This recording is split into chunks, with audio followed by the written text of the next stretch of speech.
Good evening, YouTube. You guys are now watching another segment of the Cali Effect. Today we're going to be going over the Dark Performapal, also known as Dark PePe deck profile. Now I know you guys are wondering, why is the Cali Effect doing a deck profile? Where's our Dev Pro video or real life games? I really wanted to get this guys out of the way because I really like this deck. I think it's awesome. And if you guys ever wanted to see me play, you can always follow me on Twitch. And when I stream, we play the living daylights out of this deck. So many great plays. Let's get into the deck profile, and I really hope you guys like the new format. Comments and suggestions, always place them down below in the description or in the comment section.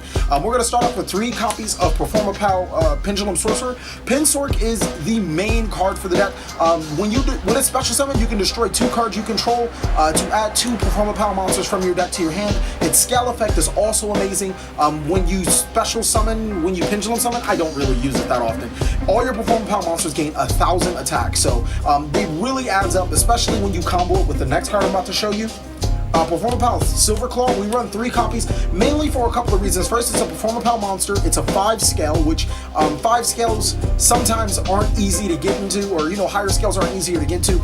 Thirdly, its effects are just amazing. First of all, when it's in the scale, all your Performapal monsters gain 300 attack. Now, I know that's not much, but once you start comboing it with the Pen Sorcerer, and then you start special summoning Silverclaws and activating its effect, when it declares an attack, all your Performapal monsters gain 300 attack. That stuff starts to stack up, and it's a pretty easy out to get over your opponent's Erebuses or their Aethers or whatever monster you need to get to prevent you from being domain locked. Another great reason is that it's a dark target, which means that it's a loreable and also very searchable.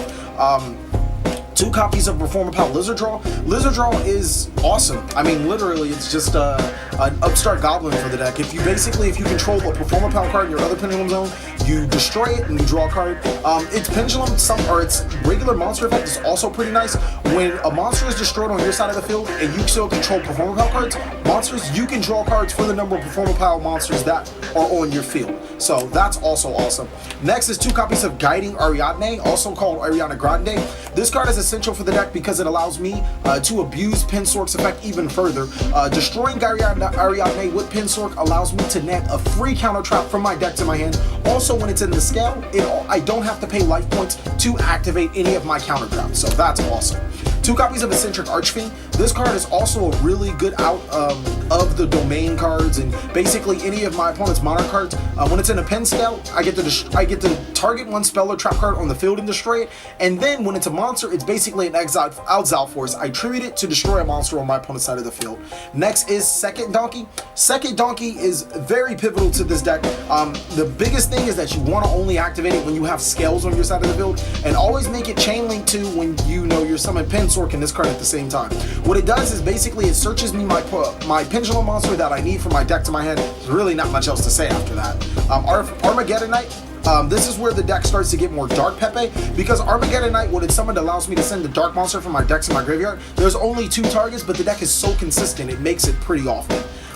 Only 1 Master Pendulum with the Awakening Dragon or Draco Face-Off. With Draco Face-Off I really didn't feel like it was a need to play multiple copies of a card that isn't that useful. Now granted, it still does provide some use, allowing me to go to Dinister, and it also is a 0 defense monster for Mass Chameleon, but I didn't feel like I needed more, and if I ever draw it, I can always recycle it with Daigusto Earmo to allow my Draco Face-Off to be live. 1 copy of Luster Pin, because that's the maximum melodic copy we're allowed to play. 1 copy of Vector, the exact same reason, for the reason why I run 1 Master. It's really not good to play multiple copies when you only have 1 face-off. 1 copy of Performapal Guitar Turtle. Guitar Turtle was amazing. When it's in your pen scale, you activate a pendulum. When you activate a Performapal on your scales, you get to draw a card. So this card combos really well with Lizardraw. You activate Guitar Turtle, you activate Lizardraw, you get to draw 2 cards, 1 for Guitar Turtle and another 1 for Lizardraw. 1 copy of Performapal Monkey Board, because we're only allotted to run 1. This also works really well with Performapal Guitar Turtle. You activate Guitar Turtle, then Monkey Board, you get to search and draw at the same time. Well, not at the same time, but you guys get it. Scrollback Joker, this is probably the main target you're searching for when you activate the effect of Monkey Board. It allows you to search further into your Performapal cards and allows you to get the key pieces that you needed. Now, Part Naga is amazing, mainly because it's a low scale. Its attack boost isn't bad. It actually does allow you to get over a lot of pesky monsters, like I said, when you're getting domained Erebus. But the main thing is that it's searchable with King of Fairwind, so it's amazing in that aspect, and it's also searchable with Pinsork. Mass Chameleon, we've talked about this card a couple of times. Sometimes you actually don't even use the summon effect. You just pin summon it out and synchro summon it. Just picture it as a level 4 tuner that's also a junk synchron for 0 defense monsters. Shadow Dragon actually fits the category of being a 0 defense monster, and it's a target for Armageddon Knight. It's to erase those pesky cards, like I keep saying, domain from the side of the field, and also serving as, at the very worst, a monster you can set face down and get rid of an opponent's monster to their hand. 1 copy of Blackwing Zephyros. This card gets live, and I mean really, really live. It's genuinely the reason why you run the Armageddon Knight. You get to basically bounce cards like Scroll Bat Joker to your hand, Monkey Board to your hand, and recycle them again for even more amazing effects. That's it for the monsters. We stop at 26. Now we can get into the spells. For spells, we run 3 copies of Pendulum Rising. I run enough targets for Pendulum Rising to morph one of my dead monsters like Armageddon Knight, Second Donkey, Mass Chameleon if I ever draw it and did need a game 1, and to a Pinsword, which is kind of pivotal for being able to activate the, get the deck going. Once you activate Pinsword's effect once or twice, you probably win. And I know 3 Pendulum Rising seems like a bit of an overkill, but I think that that's almost a must to be able to get into the cards you need. Ironically, I did see a lot of people running Summoner Monk, and that's actually awesome. I wish I could make room for it because Summoner Monk in itself does provide a target for the Pinsword, but I'm just going to stick with the Pendulum Rising. If I can fit Summoner Monks, that would be amazing too. 2 copies of Allure Darkness. I run, I believe 10 targets, either 10 or 9 targets for Allure Darkness to be live. Keep in mind that Armageddon Knight can be dead late game. I don't necessarily need the Performapal Silver Claws. They are searchable, and it basically ensures that my Allure Darkness always stays live.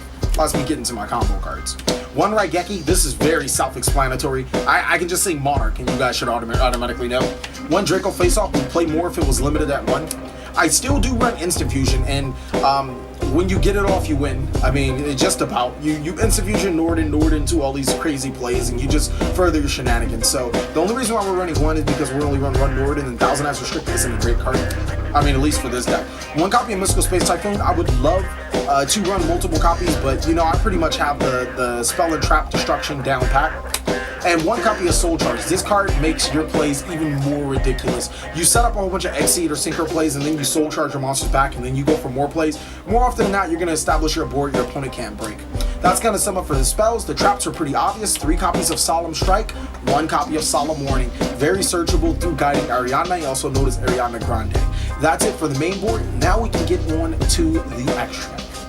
Alright guys, for the extra deck, we keep it very, very, very simple. I'm going to start off with 1 copy of Utopia. That's going to go into the Utopia Lightning. Worst case scenario, Utopia does allow you to get over Majesty's Phenom, so, you know, that's a card. 1 Magester Ascending Draco Slayer. Card's amazing. Sometimes you just go into it because you want to search a certain Pendulum card, and then other times you're making a whole bunch of wacky plays with it, like special summoning one of your Draco Slayer monsters to your side of the field.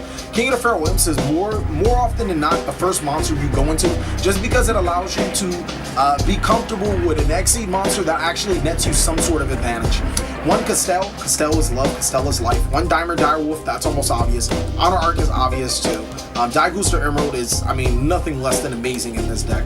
1 Abyss Dweller, Giant Hand. A lot of people don't like this card for the sole reason that you have to summon it preemptively, and then the opponent can just activate other card effects and then get over the Giant Hand. I like it because it helps me establish a first turn solid play. This backed up with a strike and another monster probably means that your opponent isn't going to activate effects for the rest of the turn. 1 copy of Ignister the Draco Slayer, it's limited to 1. 1 Cypher Lord Omega. I would love to find a way to fit another copy of Mass Chameleon in here so I can abuse the fact that I have Scarlight, Red Archfiend, and Omega in here. Also the Norden and the Dynester. That's going to sum it up for the extra deck, and now we can get to the sideboard. Sideboard's pretty standard, very down packed. I wanted to go on the principle of 5s, mainly because I only see 3 really good, overly dominant decks, and I felt that the principle of 5 would go really well in this concept of this deck. Basically, the principle of 5 is main boarding 5 of every good side deck card against the 3 main decks, because there normally is 3 good main decks. If you don't know what it is, the Cali effect just made it up. Don't worry about it. 1 copy of Mystical Space Typhoon. Obviously, this is to help me against the Monarch matchup. So is the Dark Hole, help me against the Monarch matchup. And then 3 copies of Master Restrict.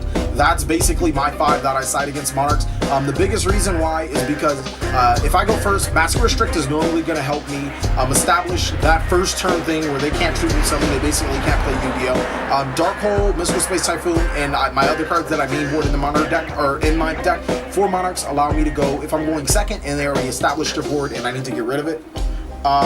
For Kazmo, 2 copies of Chaos Trap Hole, 3 copies of System Down. I was going to run 2, but then I realized I had 3 ultimates, and I couldn't pass that up.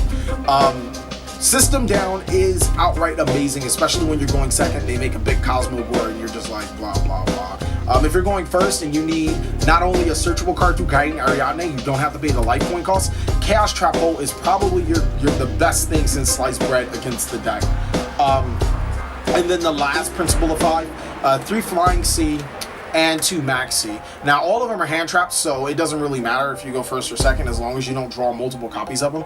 But your Maxis are to get into your Flying Sea. You summon Flying Sea, they can't do anything for the turn. That's probably going to get you another turn, either OTK them or break their board and do a whole bunch of other stuff. Well, thank you guys so much for watching another segment of the Cali Effect. I really hope you enjoyed this PePe deck profile, or in the new format.